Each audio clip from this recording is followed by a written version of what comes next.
रात के 3 बजे का समय था। चारों ओर सन्नाटा पसरा हुआ था। शैलेश की आंखें अचानक खुल गईं। पसीने से उसका पूरा शरीर भीग चुका था।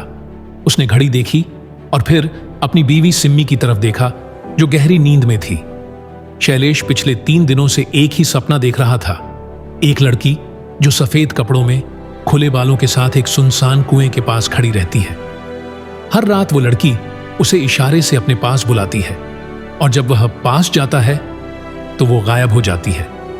लेकिन आज का सपना कुछ अलग था। इस बार सपने में वो लड़की शैलेश के बेहद करीब आ गई थी। उसकी आंखें काली थीं, बिना पलक झपकाए उसे घूरती रहीं।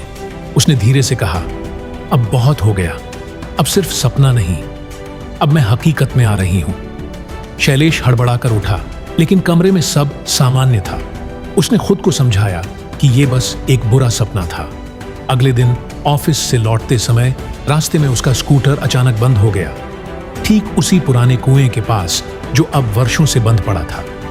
शैलेश चौंका, क्योंकि यह वही कुआं था जो वो सपनों में देखता आया था।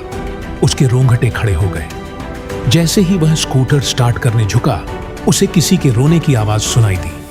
शैलेश ने हिम्मत जुटाकर कुएं की ओर देखा। वहां कोई नहीं था, पर अचानक किसी ने उसके कंधे पर हाथ रख दिया। उसने डर के मारे चीखते हुए पलट कर देखा।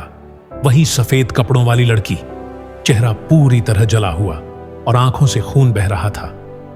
तुमने मुझे 3 बार बुलाया सपने में, अब मैं आई हूं, वो बड़बड़ाई।